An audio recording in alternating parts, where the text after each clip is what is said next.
YCP ఎమ్మెల్యేతో సహా 300 మంది కార్యకర్తలు అరెస్ట్. ఏపీలో అధికార తెలుగుదేశం పార్టీ నిర్లక్ష్యం వల్ల అనంతపురం జిల్లా ఉరవకొండ నియోజకవర్గ ప్రజలకు తాగునీరు అందడం లేదని YCP party MLA Y Vishweshwar Reddy ధ్వజమెత్తారు. ఉరవకొండ నియోజకవర్గంలో 90 గ్రామాలకు తాగునీటి సమస్య తీర్చేందుకు 56 కోట్లతో PABR ప్రాజెక్టు వద్ద నిర్మించిన మంచినీటి పథకం పూర్తి 6 నెలలు గడుస్తున్నా ప్రారంభించకపోవడాన్ని నిరసిస్తూ విశ్వేశ్వరరెడ్డి వందలాది మంది ప్రజలతో కోరుక్ రోడ్ వద్ద ప్రాజెక్టును ముట్టడించారు. పైప్లైన్ పనులు పూర్తయినా తాగునీరు ఎందుకు విడుదల చేయడం లేదని అధికారులను నిలదీశారు.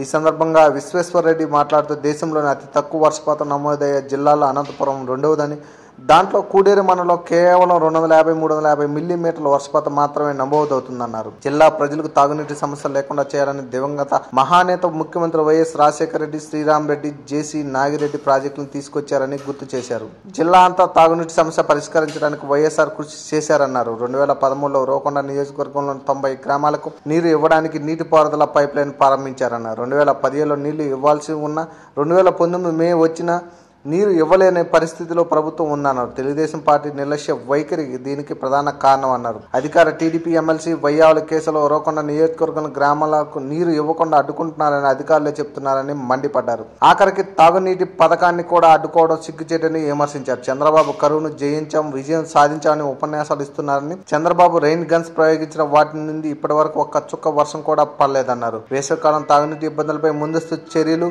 చేపట్టడంలో ప్రభుత్వం విఫలమైందన్నారు. 1000 గ్రామాలకు తాగునీరు లేక ఇబ్బందులు పడుతున్నారని, ఇవన్నీ గుడ్డి ప్రభుత్వం పట్టడం లేదని ఆగ్రహం వ్యక్తం చేశారు. రిజర్వాయర్ను ముట్టడి చేస్తామని గానే వందల మంది పోలీసు బందోబస్తు ఏర్పాటు చేసిందన్నారు. నియోజకవర్గ ప్రజలు తాగునీటి ఇబ్బందులపై చర్యలు చేపట్టకపోతే ఉద్యమిస్తామని ప్రభుత్వాన్ని హెచ్చరించారు. తాగునీటి సమస్యపై నిరసనకు దిగిన ఎమ్మెల్యే విశ్వేశ్వరరెడ్డితో సహా 300 మంది కార్యకర్తలను పోలీసులు అరెస్ట్ చేశారు. For more videos, please subscribe our channel.